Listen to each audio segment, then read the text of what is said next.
Pagkadating ko sa bahay, meron agad ako nakita na bike. At ito nga pala yung tinimbre ng kapitbahay nung nakaraan linggo pa. Ayusin ko daw. Agad ko nang kinuha yung pyesa na pamalit dito sa bike na to. Unang pyesa nga pala ang kadena ni Kurapika. At ito ang gamit niyang brand nung naglaban sila ng grupo ng mga spider.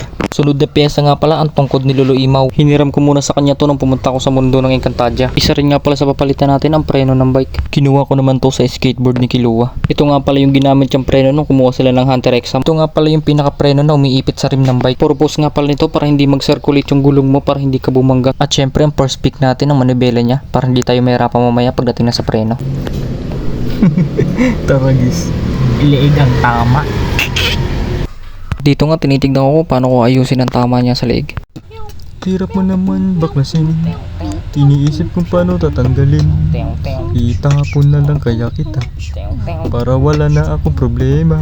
Dito nga inuna ko muna yung dati niyang preno nakakabit para mabilis lang siyang hugutin. Pagkahugot ko nga naman na bela may turog.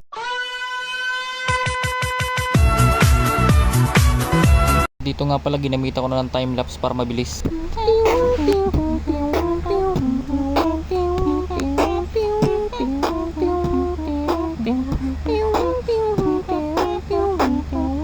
Ito nga pala itsura niya pag nahugot na yung manibela, para siyang kinahami-hami with ni Goku tapos sinultihan ni Chu. Ito nga pala ang tungkod ni Lolo Imaw ang bago nating sasalpak sa manibela niya. Ginamitan ko ng lo technique ni Naruto para makita ng lahatan.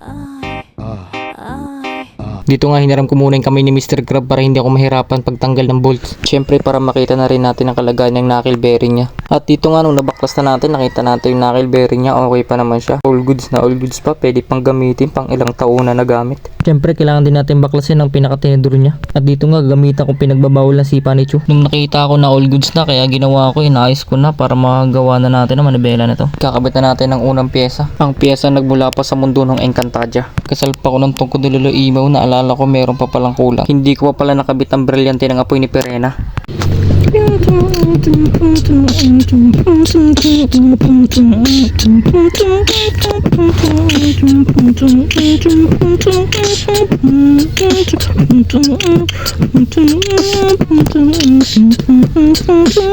Pagkatapos ko naman higpitan ng knuckle bearing gamit ang aking hand tools, agad ko naman kinuha yung tungkod ni Lulong Imaw at tinesting kung okay na ba. Nung hindi pa okay, agad kong tinanggal at hinikot-hikot ko yung bolts dito. At nung okay na, agad na natin hinigpitan ang gamit natin pang higpitan kami ni Mr. Crab.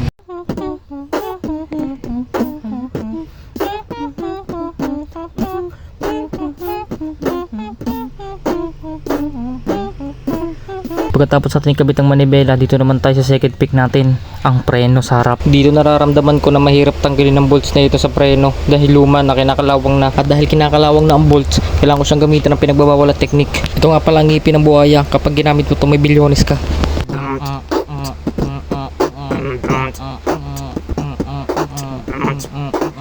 Tanggal ko na yung preno sa harapan dahil sa sobrang kalawang niya, hirap na siya tanggalin. Pagkatapos nga pala baklasin yung lumang preno, punta naman tayo sa pagkabit ng cable.